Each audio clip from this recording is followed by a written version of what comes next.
This is Hose Jockeys Unite, the only episodic podcast that strives to not only educate and entertain those in emergency services, but to give an inside peek inside the fire and EMS services to the general public.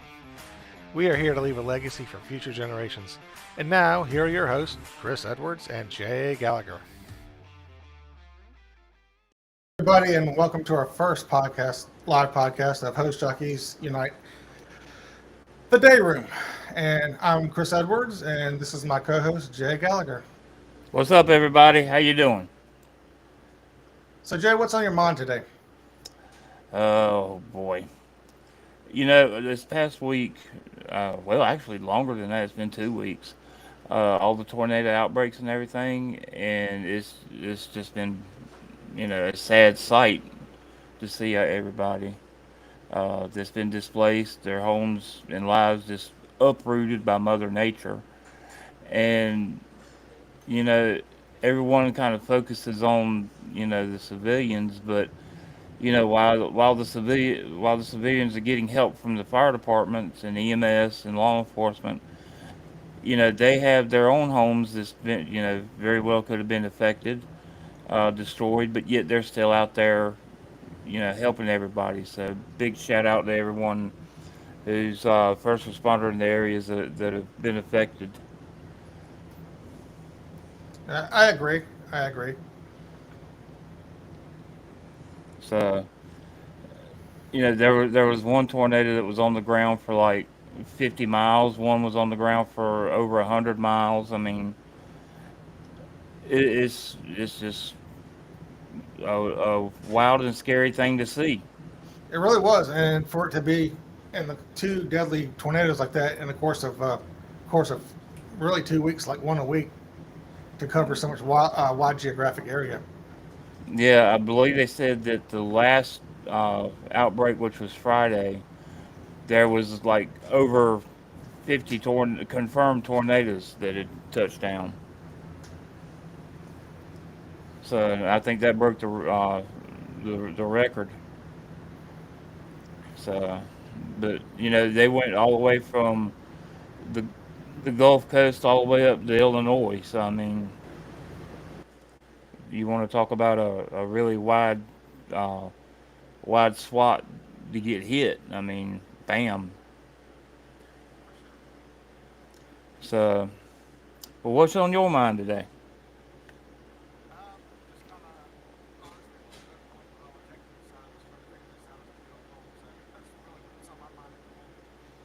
Uh,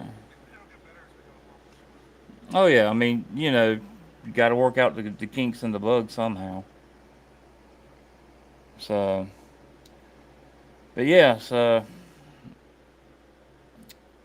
anything you would like to talk about today?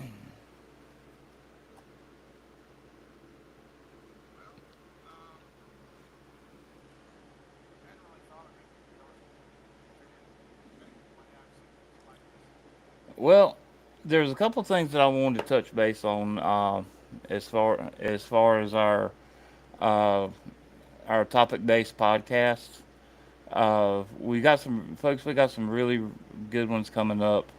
Uh, what we kind of started doing is taking the um, case studies, I guess you would say, from like NIOSH reports and things like that. The International Association of Firefighters, all their reports on some of the bigger fires that has taken place. We did the Charleston Super Sofa Store. Uh, thank you. That's a tongue twister in itself.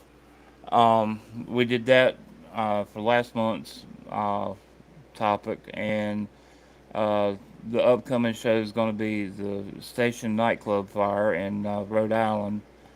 And what we'll be doing, folks, is we're just kind of taking, we're not placing blame on anybody or, you know, armchair quarterbacking it, but we kind of look into what happened, what was going on, and maybe take some of the blame away to kind of get a better understanding of the events that unfolded that led up to, you know, the tragedy.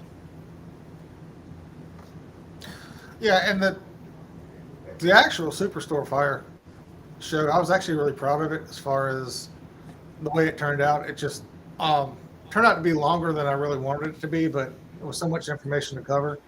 But it it was really a good show. I think it turned out well. I do too. I do too. The research end of it, I got to give a big shout out to my son. He helped a lot out. He's a firefighter also.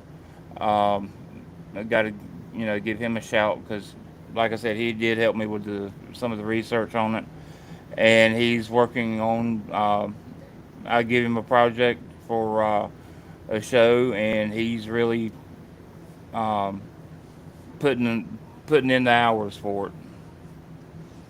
So it's kind of funny. His computer, uh, his laptop broke, and he had to go back and start all over again and handwrite out everything that he had already typed up and saved.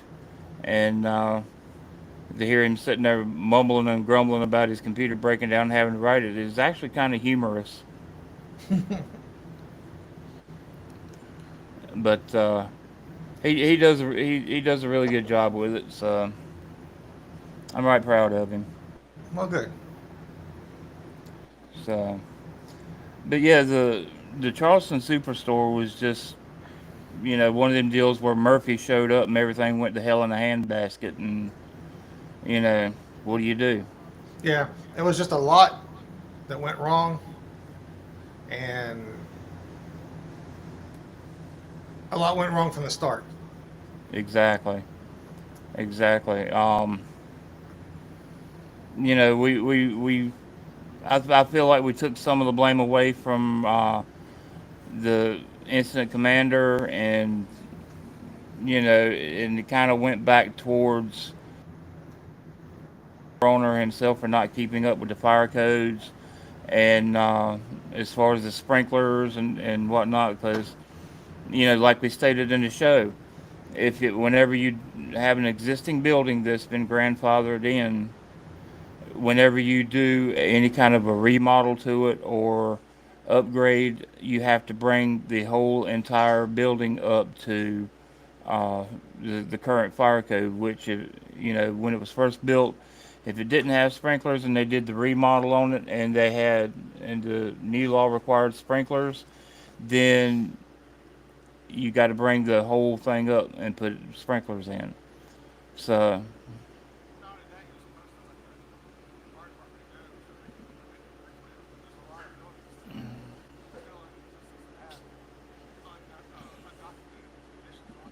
uh,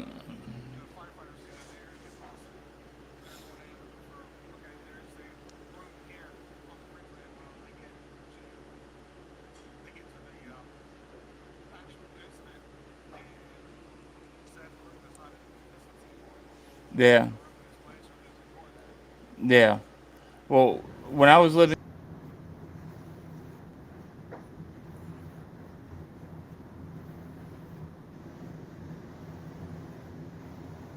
the name or anything like that, Right. uh, as they say on Law and Order, to protect the innocent. But what it was it just had over the years addition after addition after addition after addition, and some of the rooms in this That's a lot of building, math. yeah, yeah, no division though, thank God. Um, and some of the buildings had, or some parts of the building had rooms in it that wasn't a whole lot bigger than a bathroom, and it was just slap full of little trinkets and souvenirs and whatnot. And the amount of extension cords in there, I mean, you could any given day, you could walk in there and put your hand on an extension cord, and it was hot to the touch. And I'm really honestly surprised that in the time that this structure was, or this gift shop was open, that it that they didn't have a fire. The good Lord was definitely keeping an eye on them, because if it ever got going, then at least a little bit of smoke got, you'd have people getting lost, and it would wind up a tragedy.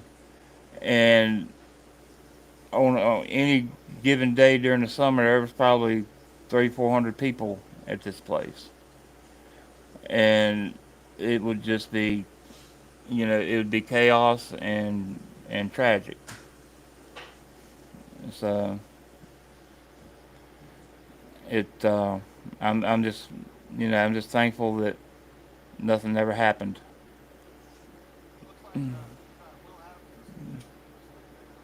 Hey, Will, what's up, bud? So, those of y'all who don't know, Will is he's been on one of our previous topic shows, and he'll be coming up again on another show in the near future when we do our EMS based show. Um, he's just recently got his paramedic, and he's moving right on up in the fire and rescue service, and I'm right proud of him. Sorry, everybody. Everybody's got their vices. So, but Chris, when you were still living in South Carolina, uh, what kind of when you were on the fire department, what structures uh, in your first due district did you have that was of a big concern to you? We had a big like I think it was the Baptist building, something not it was one of the doctors when they went out of business. It was just basically a shipyard. You could walk inside there, and it was just like a floor where they make different different stuff out of wood, and it was really just an eyesore that was left over a shell of a building, but it was a there was things stored in there like some antique cars and other things like that were of concern. Um, we had a big Ford fire one time before I was on the department, the Rick Ford fire, and that was the biggest fire they'd ever seen. It had actually spread most of downtown. I mean, the fire itself was contained, but smoke was all over downtown, and there was ash and stuff all over people's cars as far away as the fire department, which is a mile away. So that was a big that's that was a big concern. And then there's these studio style apartments downtown as well that were above the businesses. So those were always a concern as well.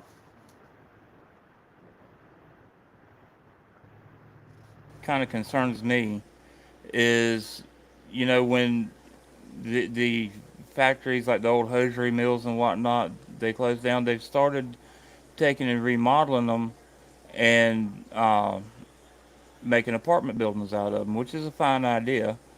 But a lot of them, and one of them was in my first due district when we moved back up here from the coast. Uh, they kept the original floors. They just sanded them and polyurethaned them. And don't get me wrong, when they got done with them, they were beautiful. But think about the polyurethane and all the machine oil that's in there, and, years and years and years of that. I mean, that's you looking at a tinderbox if it gets going good, and it's going to be, fast moving, and that's kind of one thing that kind of worries me a little bit. By me being retired, it's somebody else's football game now. I'm just sit back and watch. So, but it's they've done that with I want to say three here in Alamance County. One in Mebane, one in Graham, and one down in southern end of the county, little community of Eli Whitney. Uh, uh, There's a lot of those that are what down towards Chapel Hill. It's all furnishing apartments. It's all just like refurbished factories. oh, absolutely. Oh, speaking of Chapel Hill, um, they had a big fire here. I want to say about 2 weeks ago, maybe three. One of the buildings where they do their medical classes. They caught fire on out on Mason Farm Road, and burnt the whole. From what I understand, burnt the whole top floor off. And they were calling in units from Durham and uh, North Chatham and everywhere. And they were out there for about I know all night and part of the next day, hitting hot spots. But that was pretty bad fire. But so when you were on EM Holt, before you moved to South Carolina, uh, what buildings were in that district that was of concern?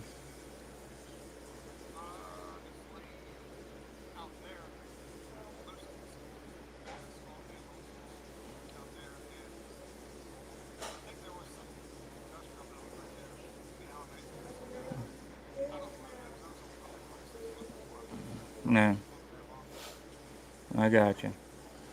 But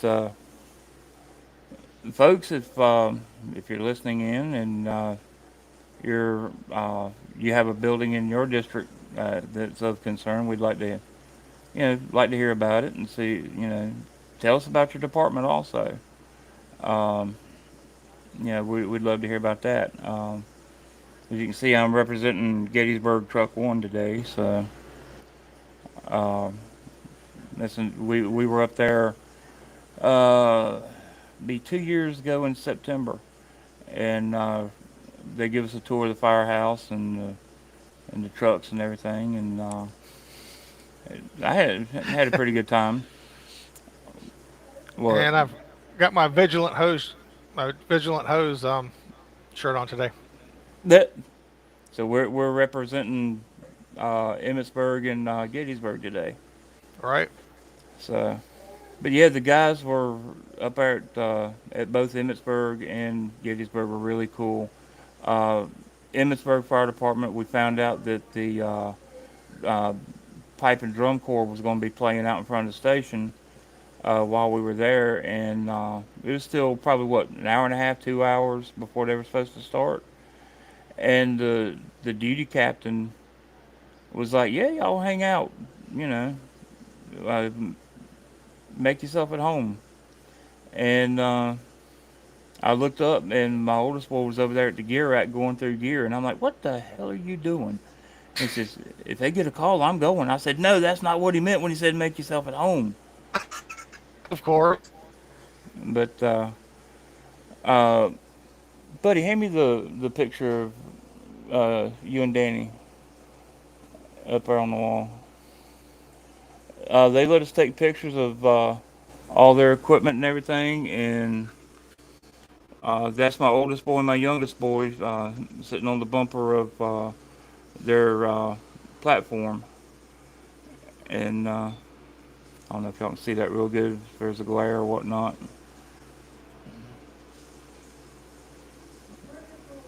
But there you go. Yeah, he's ripping and raring to go. So he's watched too much Emergency. He says he wants to be a firefighter, paramedic, and then he's part time. He wants to drive a race car. So yeah. Well, the race car driver part, I think Will Adams had a little something to do with it too. So what do you think, Will? Yeah, 100 mile an hour.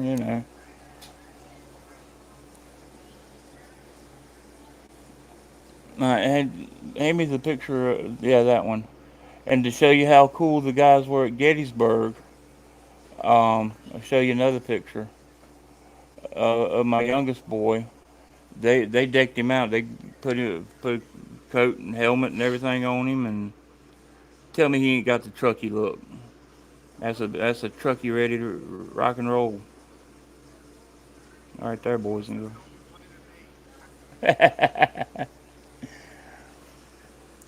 uh, but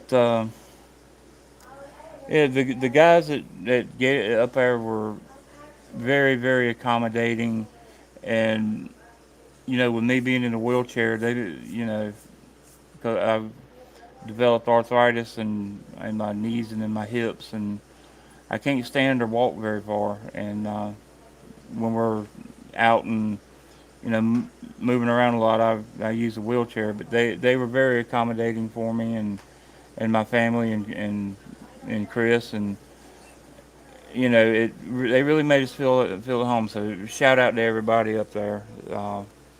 Really appreciate it from the bottom of my heart.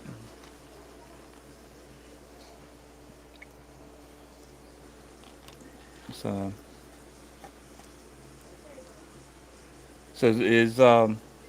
is Will working today, or is he off today? A day like today, I got you. I'm surprised he ain't out of the fishing pond somewhere. So, but yeah, the brotherhood and of the fire department is you know is really amazing. I mean, for a bunch of guys to travel 400 miles, and these guys welcome you into their station with open arms. I mean, it's awesome, man.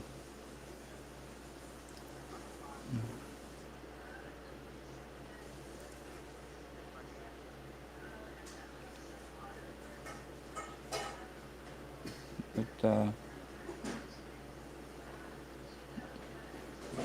the pipe and drum corps.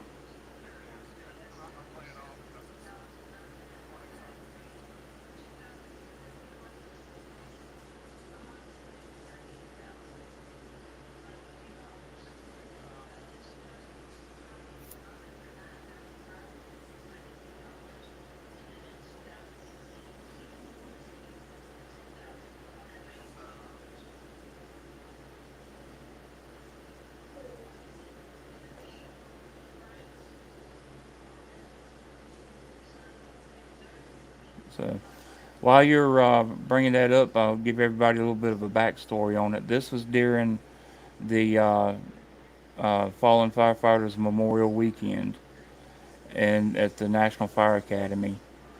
And when they started out in front of the fire station, and there was this um, little pub right about four buildings up on the corner, and everyone started hollering for them to come up there and play in front of the pub, so they did.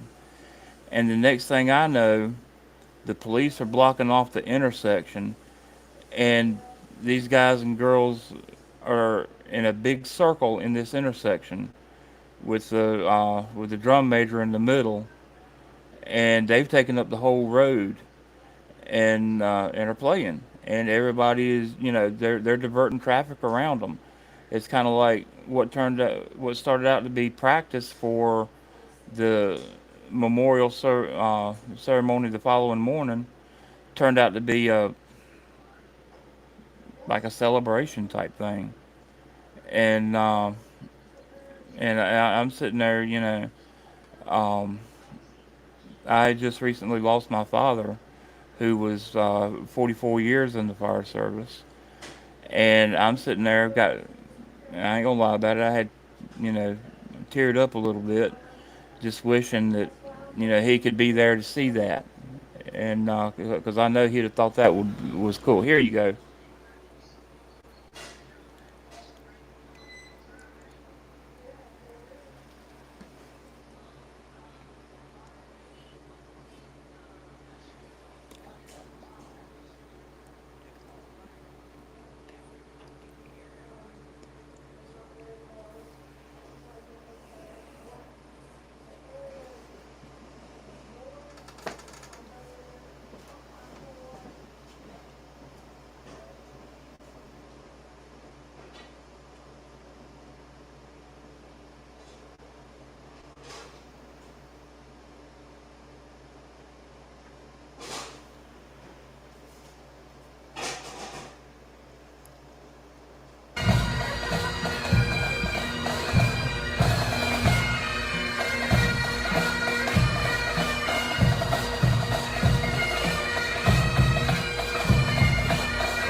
There was probably 200 people watching them.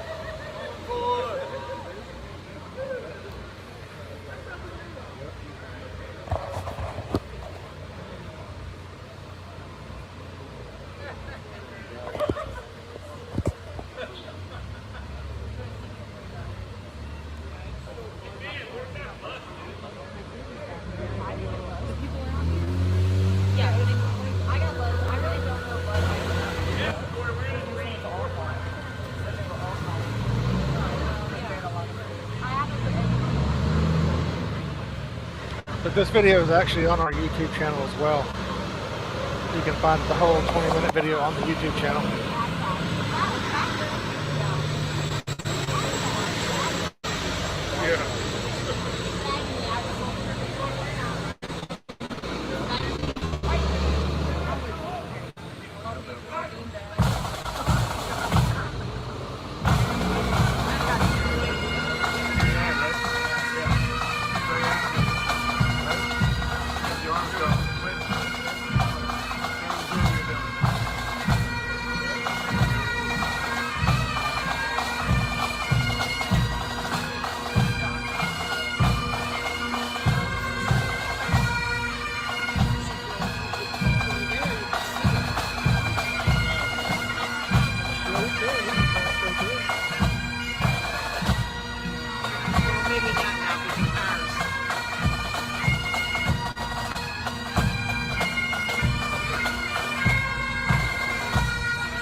All right.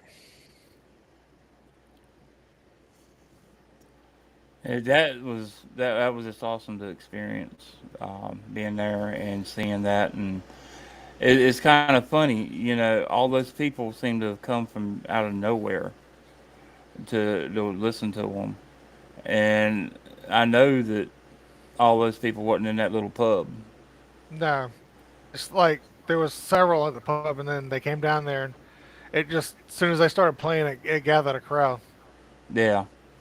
Now I tell you what, I don't know if anybody's ever seen or been to Emmitsburg Fire Department, but that's one of the biggest stations I've seen.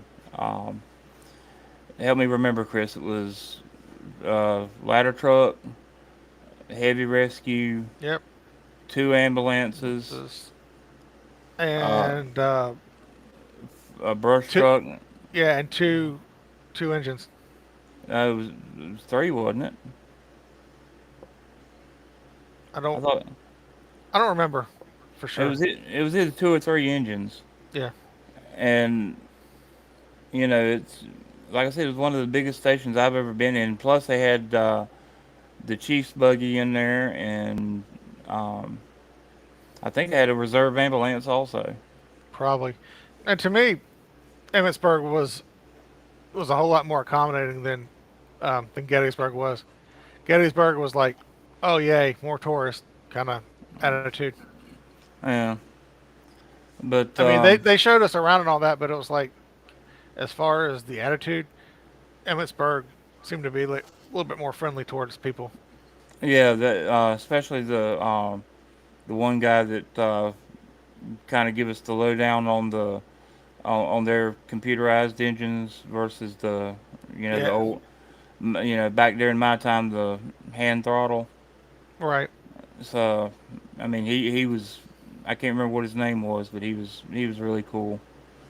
Answered all of our questions, and it's just just it was an awesome experience. I mean, there's no other way to put it. I know we've all been in fire stations and looked around and everything, but it just seemed like to me they took a little bit more time, you know, and pride in in their stuff versus some departments I've been in. Right, for sure. So, but the guys at Gettysburg, they seemed to be more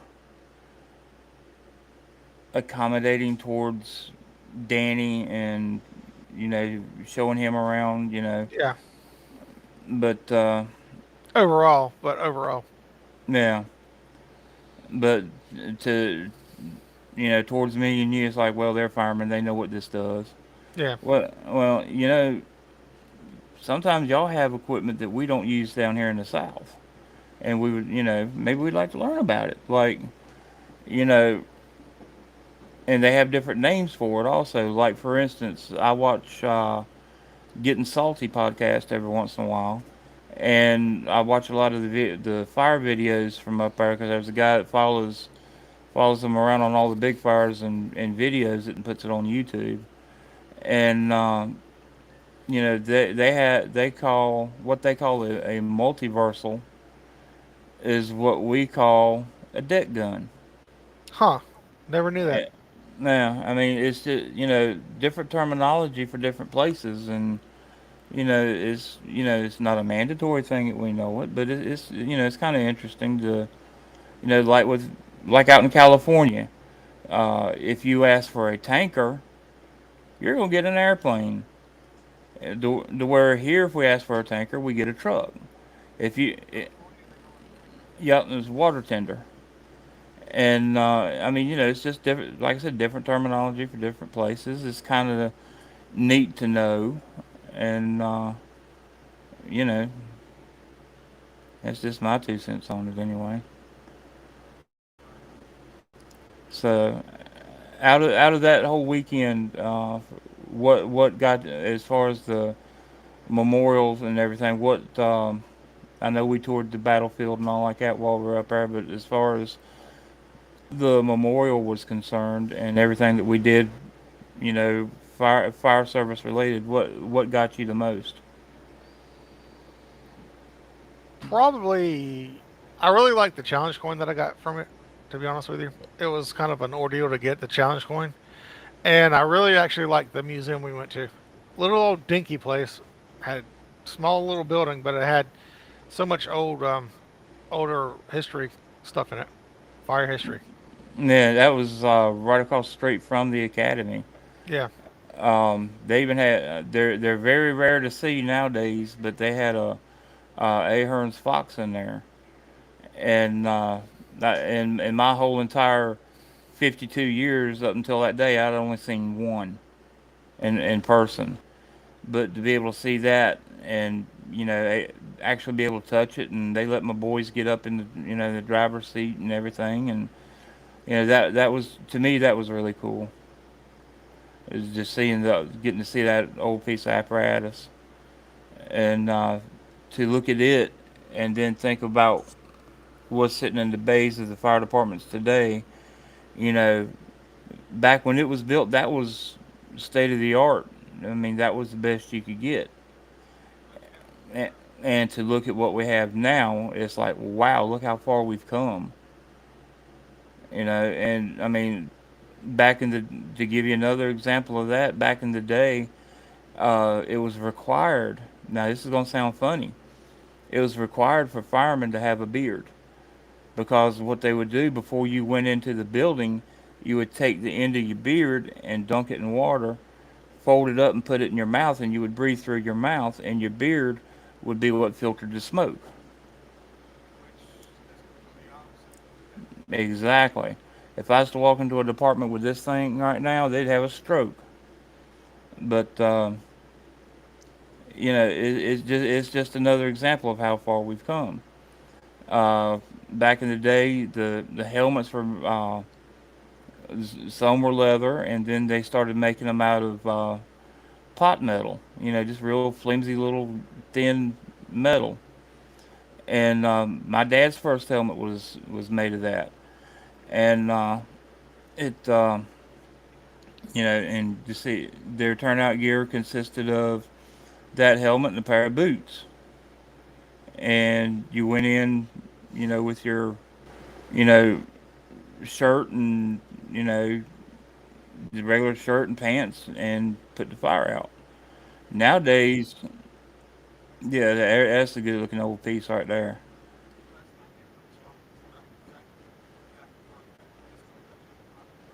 Yeah, but they got you got your full turnout now: bunker pants, boots, coat, helmet, gloves, hood, SCBA, and the progression of the fire service is and technology is just amazing. You know, uh, Back when I first started, 99% of the trucks were stick shift. Now they're automatic, and now they're making them EV powered. Yeah, yeah, yeah. I won't get on that soapbox right now, but you know,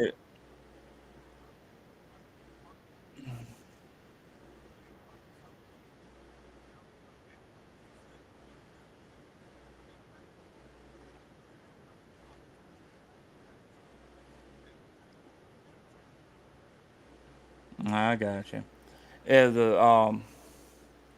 Yeah, the apparatus the is the driver had you know during that time he had to drive the truck, change the gears, work the siren, because the officer was busy trying to get information coming in.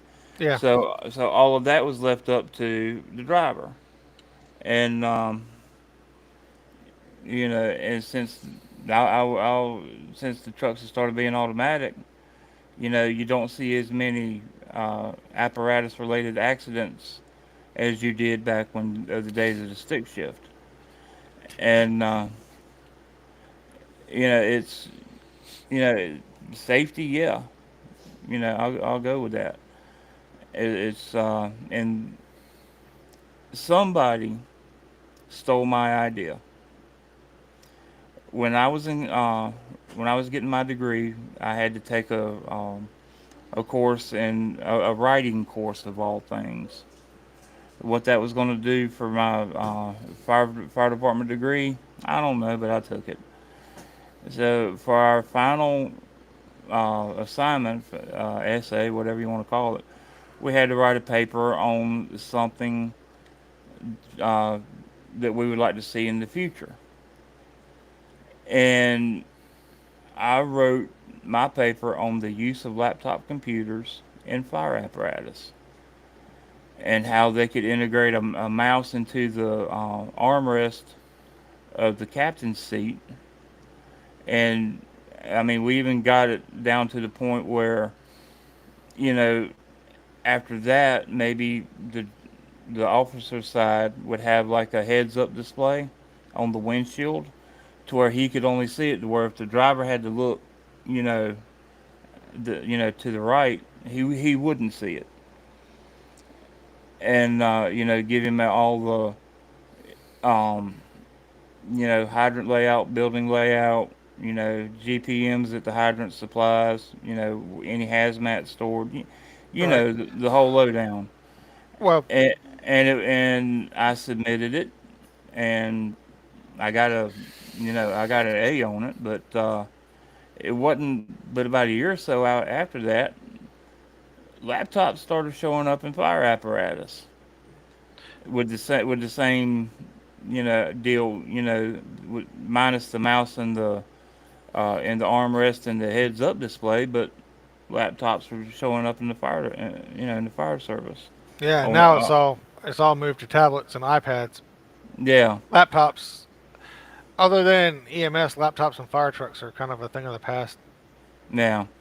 But I joke around, say somebody stole my idea, and maybe if I'd have went on and pursued that, maybe I'd you know make $1 million. Yeah, maybe. But it it just goes to show you know how far the fire service has come, which is impressive.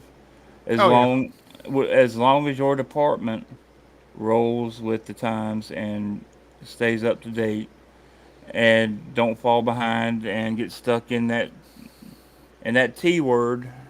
tradition. Yeah, Yeah, and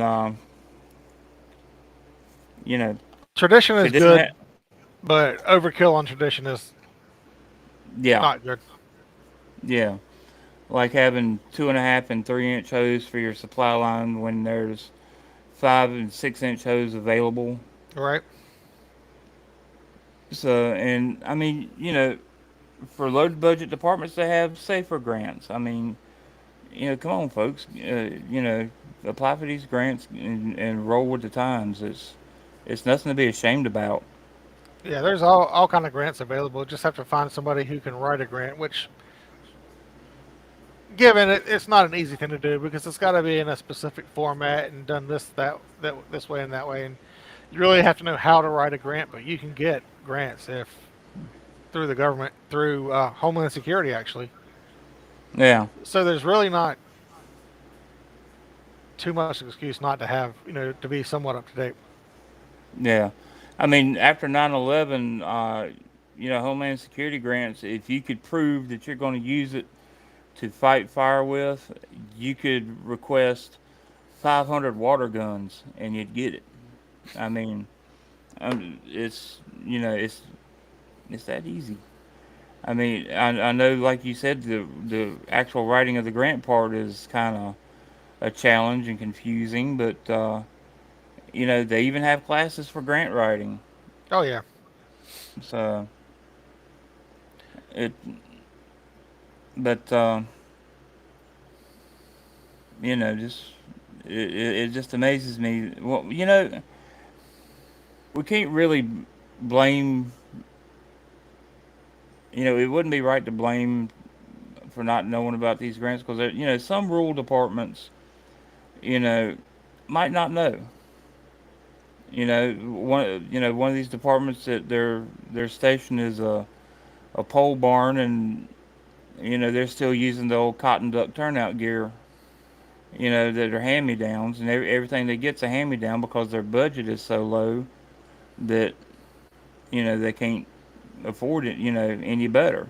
Well, that's where the county government needs to step in and say, hey, this is not good. Yeah, but then again, we know how all know how government works. So True. I mean, do you really fault the department for it because they might not actually know? I No, mean, no, you don't. But in some cases, some cities know better and just don't change, and they've got yeah, lots and lots of money. yeah, but you know, some departments like Greensboro and Burlington, it seems that they're replacing their trucks every 10 years.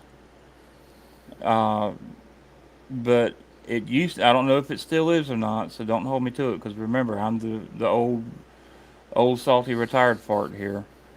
Um, as long as the truck passes pump test, Yeah. it don't matter how old it is. No, it doesn't. As long as it pumps within specifications, it should be fine. Now, but That's yeah, just that's just them having more money than they know what to do with and spending it because they can get a new truck. Yeah. Well, I can see rotating all the trucks out. At some point in time. And by the time you get done rotating everything out, it might be time to start looking at doing it again. And you know this is gonna be you're gonna think this is funny, but we were in Winston Salem last weekend, and we stopped by this car lot because what in the world did they have sitting out back? A fire truck for sale. It was a 70, what was it, 78? 1978 A 78 cab over international fire truck.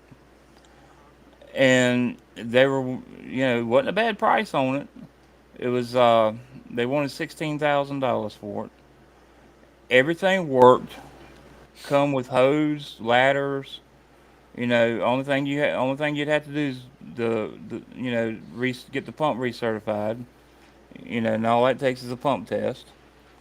And that would have been a great apparatus for a low budget rural department who's still running on apparatus from the 50s.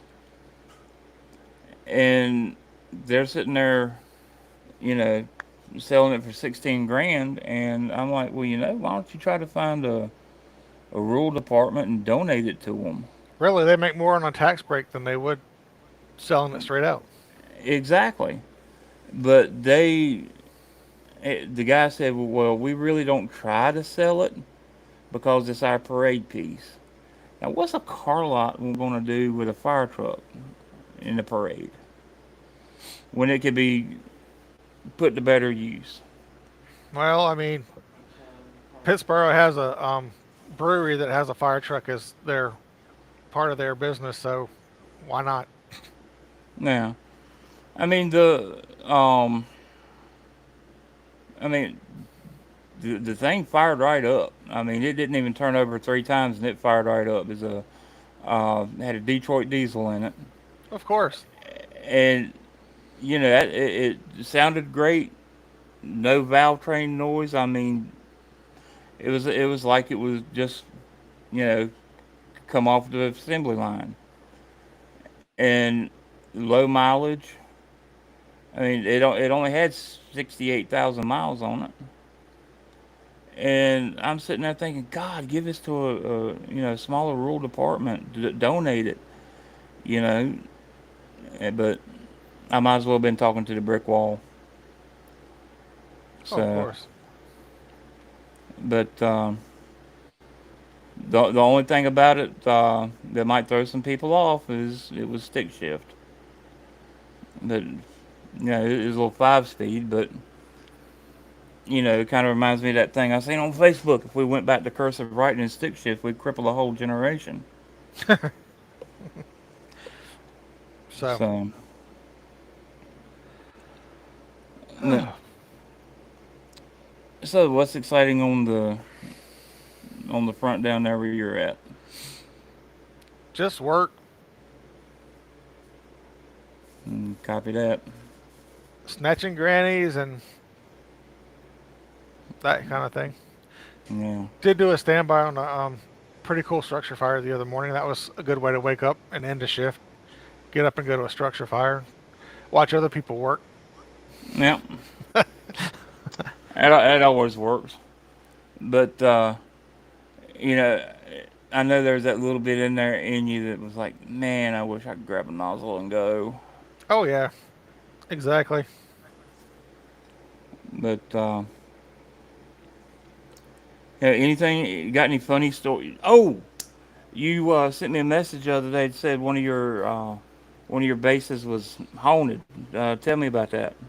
Oh yeah. So the Siler City base actually, they say it's haunted. I thought when I first started working there, they were just screwing with me because hey, oh he's the new guy, let's screw with him. But no, like I was sitting there and all by myself. Everybody was in the back doing other stuff, and the shredder turned itself on and ran for like 3 or 4 seconds.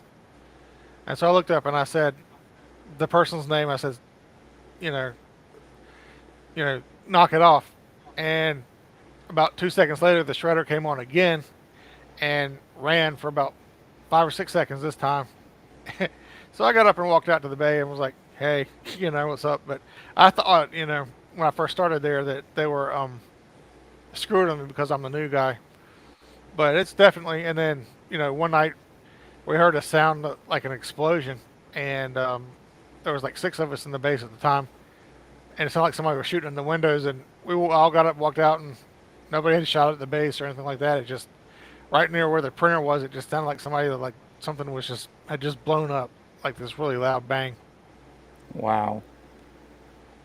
Huh. That's cool.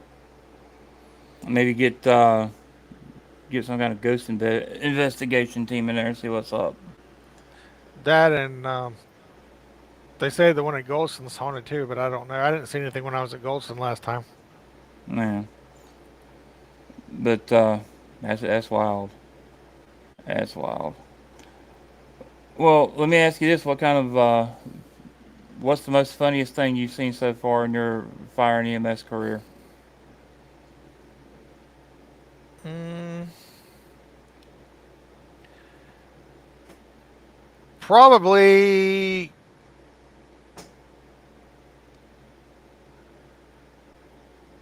probably the drunks and the crackheads that we deal with sometimes doing the crazy stuff. I got you. Yeah. One thing that happened to us was we got a new engine, and it was the first engine we that had cross lays. Yeah, Instead of jumping out, going around the back, pulling it off, you know. off the back.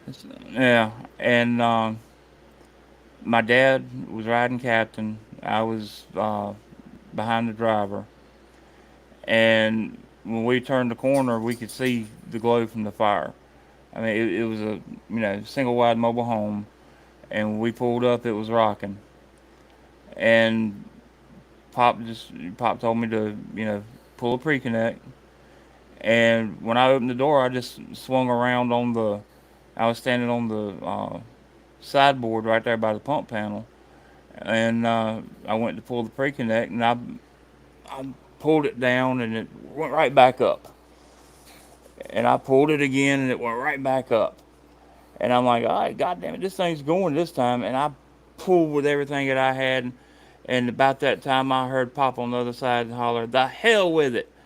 250 feet, an inch and three quarter comes right over on top of me. I'm laying on the ground, covered in hose, and my dad comes around the front of the truck, looks at me, and says, "What the hell are you doing?" And I'm like, "I'm covered in spaghetti. Get me out of here." But Charged the wrong line. yeah, but what had happened was he grabbed the same pre-connect that I did, and because he didn't tell me to grab one or two, so I just I grabbed the one closest to me, and he did the same thing, and it was like a push me pull me thing going Oh, on. you all tug of war on the same line. Yep, yep, Gotcha. and uh, I knocked the fire down in the front, and there was still fire blowing out the back, and town police officer runs around front and tells Pops that there's fire coming out, and it's right on the propane tank. And Pop tells me to go take my line around to the back and hit the propane tank. So I throw the line over my shoulder, and I'm running around the back, doing my best Johnny Gage impersonation. Well, I didn't see the clothesline, and it caught me right there. Oh, Yeah, and it was like, boop. And I'm laying there trying to get my breath, and Pop comes around, catches me on the ground again. He looked at me and said, "Now what the hell are you doing?" And all I could do was point up at the clothesline. I was like, "Are you gonna work today?" Yeah, but yeah, there's a bunch of fun. Some of the best times I've ever had, honestly, has been on the fireground. Seen some of the most funniest stuff, and and then the flip side of the coin, seeing some of the most tragic stuff. It's like when you guys went and did the. Tell me, you guys went and had the grow house that you had to deal with. Oh God.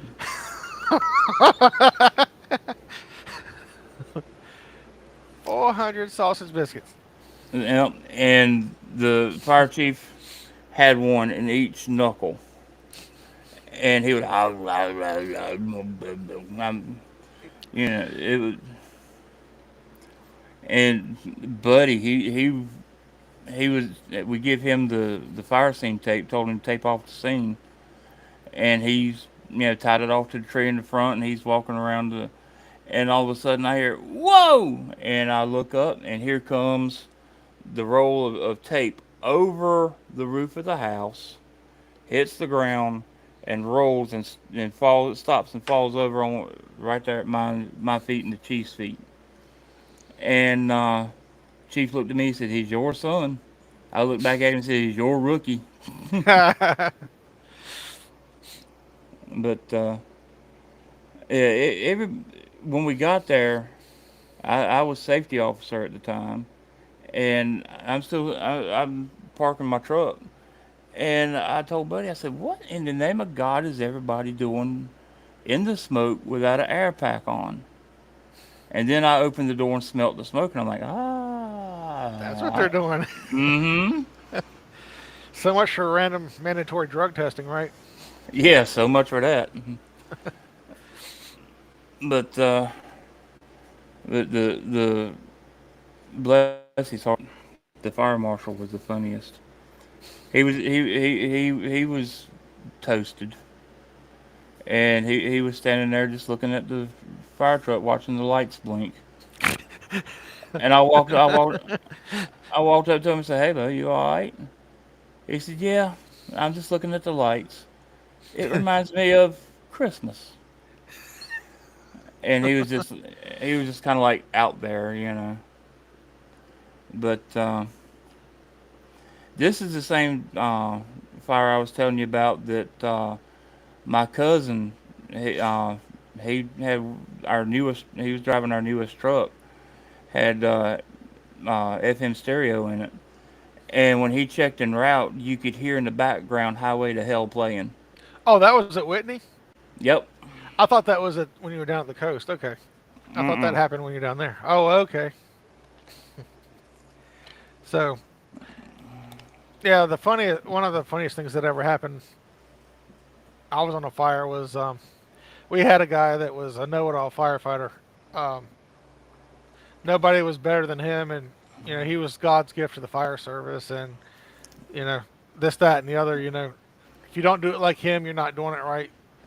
And he wasn't an officer, just a regular old firefighter. But anyway, we were on a structure fire one day, and the roof was vented already because it had burned through the roof. He's standing there on the outside, shooting the line in there, and I look over, and this fool is shooting the stream through the front window, out the vent hole at the top of the house, going over the back of the top, and it's not even hitting the fire. I'm like, you dumb fuck. Wow. I'm like, okay. Mm. The instant fireman just add water. Right. Yeah. You know all the certifications and everything my pop had, and he was a instructor and everything. And whenever whenever he'd get someone like that in one of his classes, he'd look them dead in the eye and say, those of y'all who think you know it all are very annoying, especially to those of us who do. Well, I mean, certifications are one thing. Certifications are good, but you know, certifications without common sense aren't worth it. Aren't worth shit. Yeah, If you don't have common sense, then you can have all the certifications in the world and not be worth a damn. yeah, certifications. It's nice to have a piece of paper, but common sense and experience is the best teacher. Oh yeah, for sure. So I mean, I went to one fire school in down in New Hanover County, And the instructor told us right from the get go, anything that we talk about in this class, if you've experienced or or have seen, please interject. Because not only do you learn from me, but I learn from y'all, and I thought that was pretty cool. So we had to, we had this one instructor. It was when I was taking my fire officer classes, and he was at Apex Fire Department. His engine was first due at the nuclear power plant down there, and their company T-shirts uh, had a picture uh, of the power plant, then the engine, and across the top it says "First to go to the glow." That's cool. That was cool. I like that. And they were black. It was a black T-shirt, and it was kind of like everything was like nuclear. All the printing and everything was like nuclear green, and it was cool.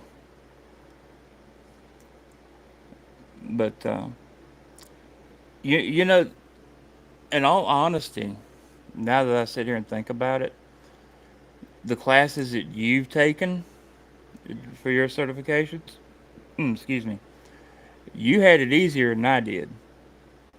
You want to know why? They would see my name on the roster and they'd look at me and say, "Are you any relation to John Gallagher that was an instructor?" And yeah, that's my pop. And, well, yeah, I don't know that old grouch, but yeah, and then they'd usually follow it up with like, "Well, let's see if you're as smart as your dad," and all like it. It always seemed like the harder questions that he would ask, or any of them would ask, they would look, they would ask me if I, first, what's the answer, and it finally got to the point in one class, it was when I was getting my aerial ops, uh, it was like he kept asking me first every time. And I told him, I said, I said, there's 29 other people in this room that might know the answer quicker than I do. Why don't you ask one of them? And, he kind of, laughed it off and said, said the pressure was getting to me. And I'm like, no, you're just being an asshole trying to make me look like an idiot. But, that was he was the only instructor I ever had an issue with. So, yeah. But the coolest instructor I ever had, hands down, was Bud Cato with Burlington Fire Department. That guy was phenomenal, and it he didn't make it seem like it was a class, if that makes any sense. It was more like we're sitting down around the kitchen table at the station and discussing things, and yeah, exactly. And it seemed like I actually learned more from that by doing it that way than sitting in a formal class with you know no kind of class participation, only to answer a question or whatnot. And it seemed like I learned more. And he he retired from the fire department, and he retired from teaching fire schools. He still teaches CPR, but you're gonna laugh when I tell you what he teaches now. Shagging. He's a dance instructor. Nah, I mean, I like beach music, but to see this guy, and I mean, he just has firefighter written all over him. He's got the look, and to think of him as being a dance teacher, it's like it don't go together. But I've seen, the uh, downtown Graham has like uh, a festival. I think it's the fourth Saturday of the month where they have all kind of different music and whatnot. And the Embers played down there one year, and I seen him out there dancing. I'll give him credit; he can cut a rug.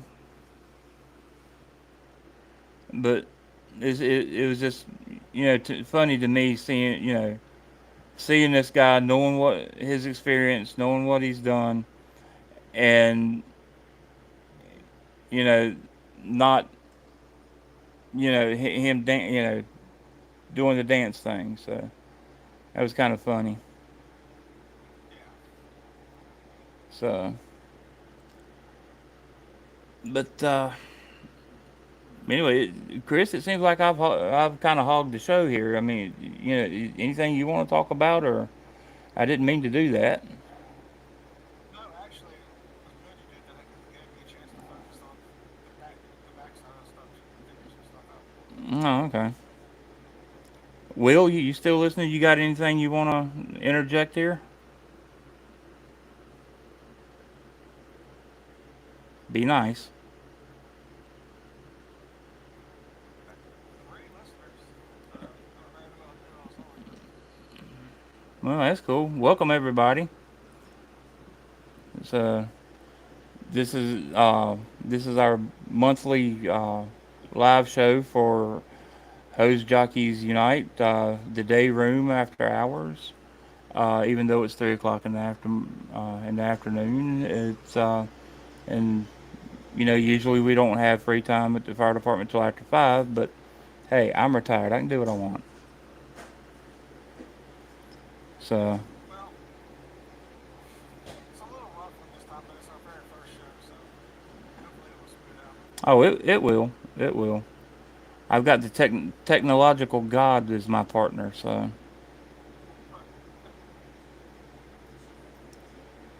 hey, you smarter with it than I am.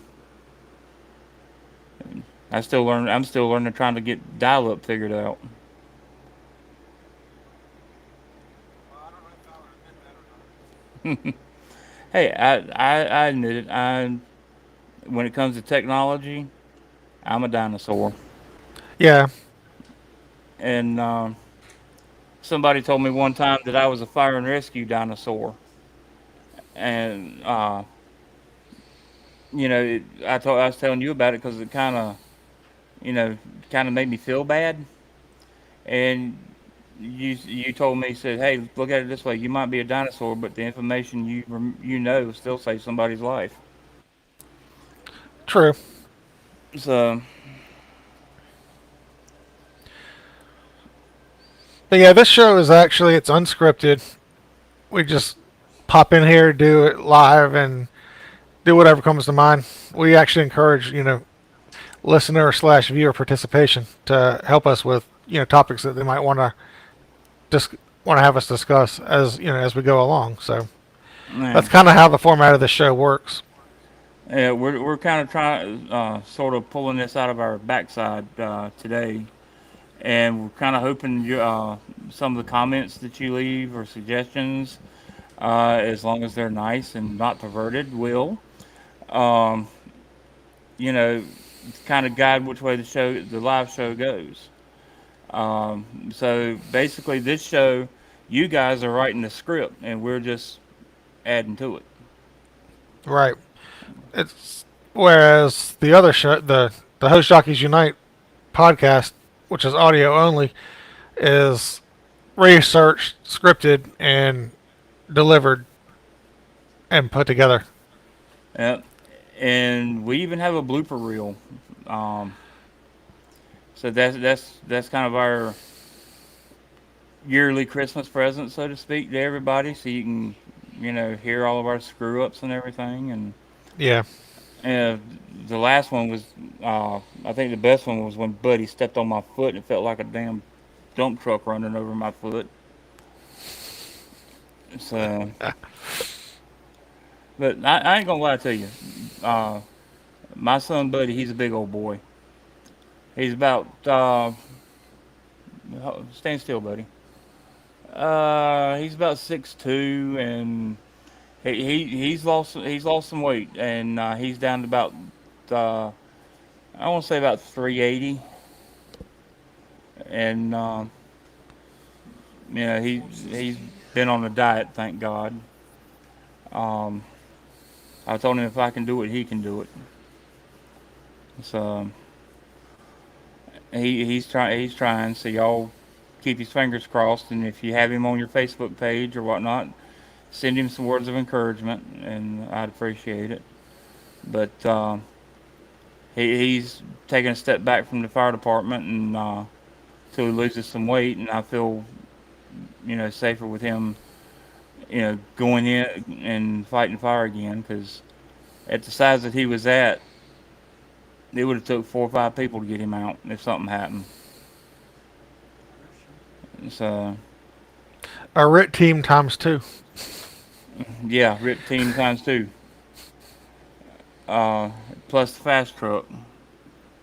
So, but it's we hope y'all are enjoying the show, and um, just don't mind my ugly mug. Um, like I said, I got the beard and the mustache thing going, but I'm retired, so I'm allowed. Eh, you can't help the ugly mug, all those years as a truckie that does that to you. Yeah, damn truckie. Yeah, yeah, yeah, yeah. Whatever, hose jockey. But you gonna think I'm kidding? I could honestly shave my beard and mustache off and put my hat on and go into a store and try to buy a can of dip, and I'll get carded. No joke. Well, yeah, you shave all the gray away, it'll make you look 20 years younger. Yeah. Hey, I earned this, okay? Oh, I'm not saying that's a bad thing. I'm just Mm, saying getting yeah. ready for getting ready for Christmas early this year, huh? Yeah. Yeah. I hate the smell of tapioca. Anyway, but yeah, I mean, even my wife, I mean, she don't have to shave nothing. She'd get carded. So Well, she's 4'5" and looks like a 12-year-old, so why not? yeah, we when we were in high school, no joke, we were compared to the Jolly Green Giant and Sprout. No joke. And because I'm 6'7", and she's like 5 foot nothing. And when we renewed our wedding vows on our 25th, uh, we did the husband and wife dance thing, and somebody took a couple pictures of us while we were dancing. She was dancing with your belly button. Yeah, pretty much, pretty much. So, but I looked at that picture. I'm like, God, I didn't realize I was that much taller. So, but yeah, that picture make people come into the house and see it, and it makes for interesting conversation. So, you remember those little rings that we had when we were kids? We blow in them, and it goes. "Ooh." Oh yeah. Yeah, somebody said I should stick one in my belly button and tell Kathy to blow it. Jeez. So, yeah. But yeah, here's an interesting question. How does um, how does your wife deal with the fact of you being gone, uh, like on duty and not really knowing what's going on and whatnot? Just trusted in me. I mean, it's knows this is my job and knows that I'm safe and that I'm careful, and she just trusted me. Not to say that she doesn't worry, but everybody's going to worry. Now, well, when Kathy and I first got together, um, I'd go to work, you know, and Kathy would worry about me, of course. And my mom give her the best advice I think that anybody could give a A fire wife. yeah. And she told us that, honey, I've been doing this for a long, long time. She said the only time you need to worry is when you hear something going wrong. And then the time to really start worrying is when the phone rings not long after that. Yeah. And she told, and she reassured her that I knew what I was doing, and as I was on the same shift as Pop, and you know, everything would be all right. And luckily, I've only had to leave the scene of a fire in an ambulance twice, and one time was I got burnt, and other time was I fell out with heat exhaustion, and I woke up in the back of the ambulance, and the I'll never forget it. The EMT, uh, her and I have been friends for forever, and she was, how can I put this nicely? Um, very, very well Yeah. endowed. She'd make Dolly Parton look like a stick. Okay, but everything else was hourglass. But up top, Everything was in place. yeah, and then some. I mean, if she tried to get a job at Hooters, she'd be overqualified. Anyway, she was the EMT in the back of the ambulance. I come back around. I had a ice pack underneath both my arms, behind my neck, under both knees, and right smack dab in my crotch. And she, when I come to, she was taking my blood pressure, and I, rolled, kind of rolled and looked at her, and and she's, I moved the oxygen mask, and she leaned over and put the mask back on, and she said, "Jay, your blood pressure's a little high." I said, "Well, Jesus Christ." I said, "You had those things sticking in your face, your blood pressure be high too." Oh, that's funny. Uh, but she looked at me, kind of grinned. She said, "Yep, you're all right." It's, but I've been lucky. I really have. Uh, outside of the you know, little cinch here, uh, little, sore, little soreness the day after. I've been lucky.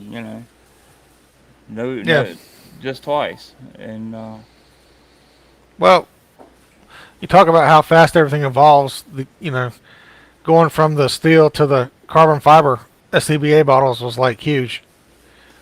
I oh mean, there's yeah, still some departments that still have the steel bottles, and I'm like, really? yeah. It's a difference in night and day, and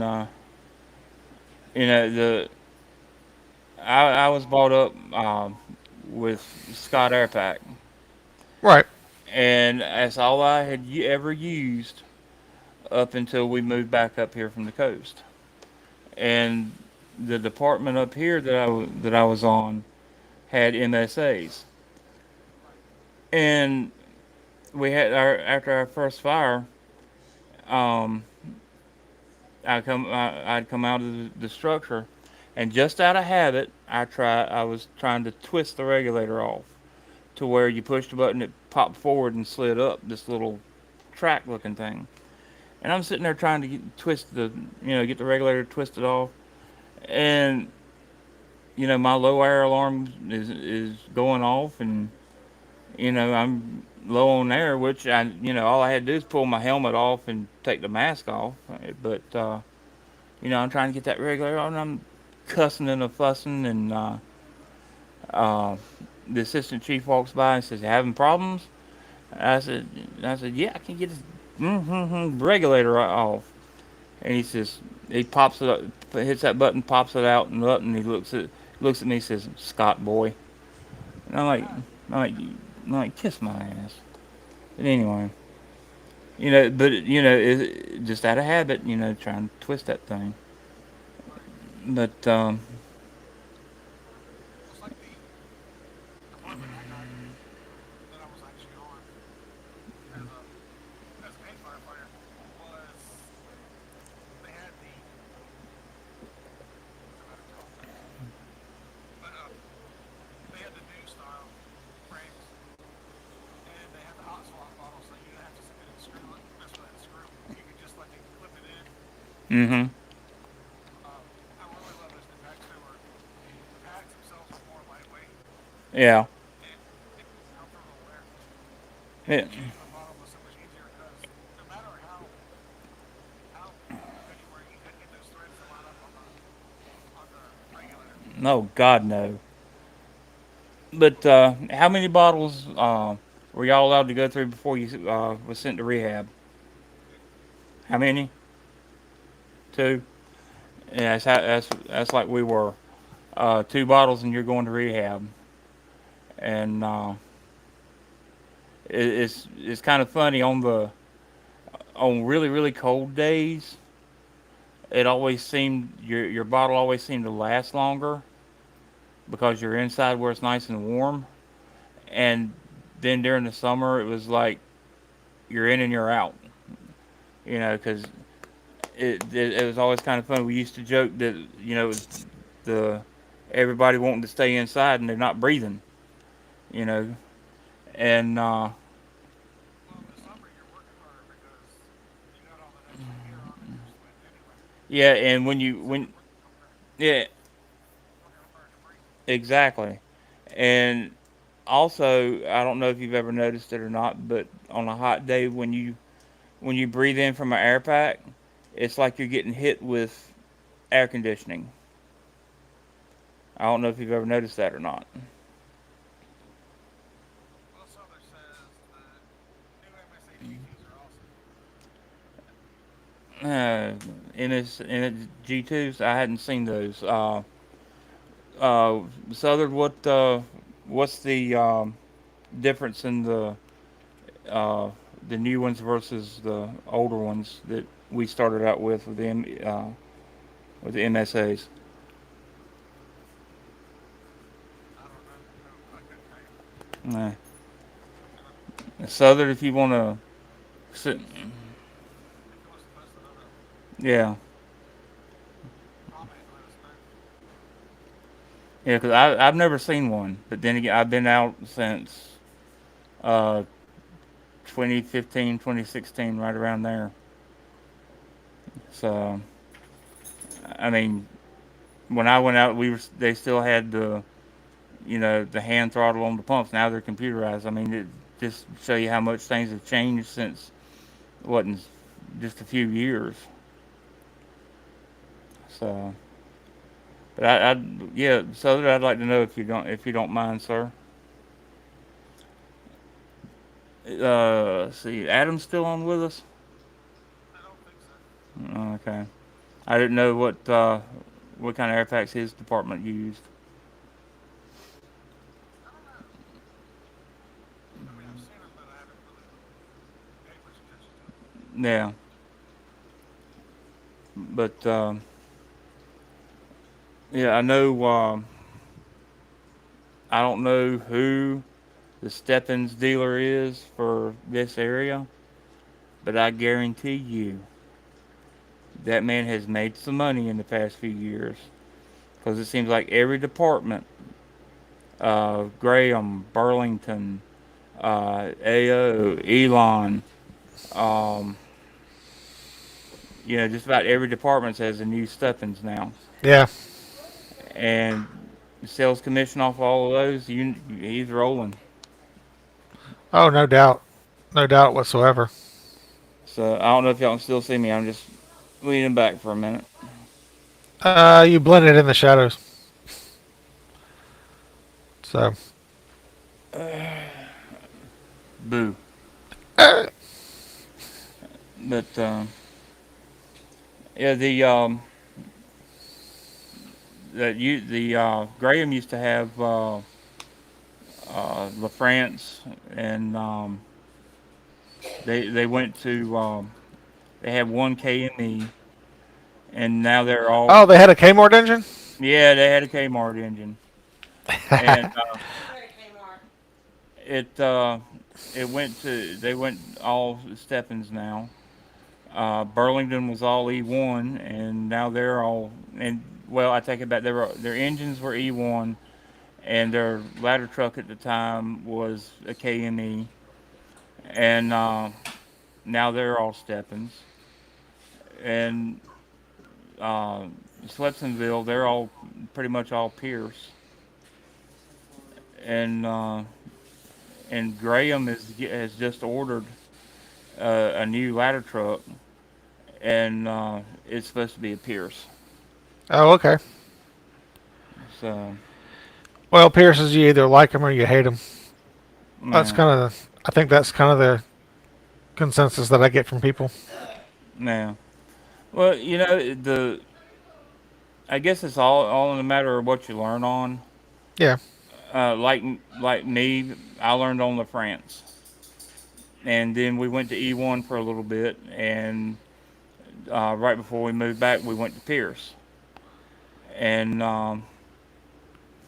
it. But to me, um, La France, their pump panel layouts is so much simpler than anything else.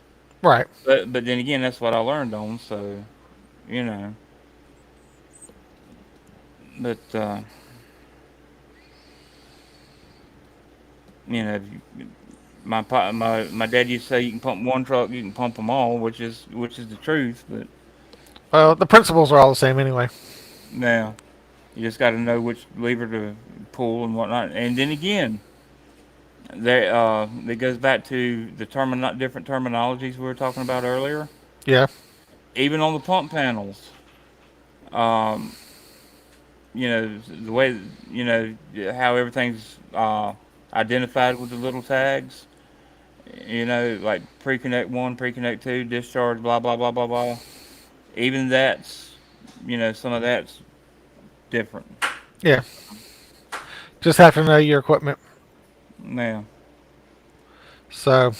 we had when I first got on the department, we had this one uh, tanker. Well, it was basically a pumper tanker.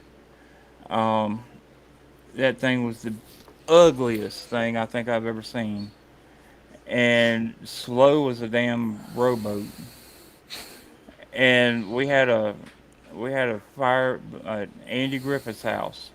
It was a brush fire, and down on the coast, Andy Griffith, in Manio, Yeah. and Andy Griffith had a house there, and it was way back in the woods, and had he had a brush fire out there, and but going back and forth, I was doing water shuttle, and I tried. I ain't gonna lie to you, I tried my best to blow that ugly son of a bitch up, but it would not go. I mean, I jacked that thing up to about five grand on the RPM gauge and slammed it down in the first, and it still wouldn't do nothing. Right. But it was ugly. It was slow, but it was tough. I'll give it that. Did its job. Yep. And my mom was part of the and Kathy. They were part of the auxiliary at the time, and they bought a bunch of sandwiches and drinks and whatnot out there to us. And they were parked across the street in what was then the Sears and Roebuck parking lot. Yeah. And my mom said we could hear you coming the minute you'd leave out of the station. We could hear that thing coming. It was that loud, and it was one of the old the gasoline engines. And she said we could hear you coming literally a mile away. So True. Well, bud, it's about time to wrap it up. So, anything else you want to interject? uh, just to keep your eyeballs out on Facebook and social media for uh, the date for the next show, and also for our uh, topic-based show. Which is, like I said earlier, is going to be about the station nightclub fire. Um, we hope you enjoyed this. Like Chris said, this has been a you know first show working out all the bugs and the technical difficulties and everything to make everything better for y'all. Tell them about the creepers. Oh, and we also have another show that is an interest of mine and Chris. It's Carolina Creepers and Oddities, where we discuss paranormal, cryptids, and, things that go bump in the night. And we also have going to be having a live show with that also. What we're trying to do is one with each show that we do is one topic-based show per month, and then one live show per month. So you get two for the price of one. Um, and we hope y'all tune into that and check that out.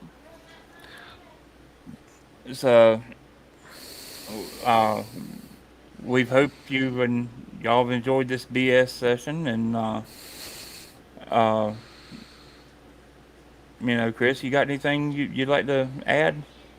Nope, just remember when you're on the fire grounds, EMS, whatever you do, always keep your eyes open, stay safe, stay work with your partner, two in and two out.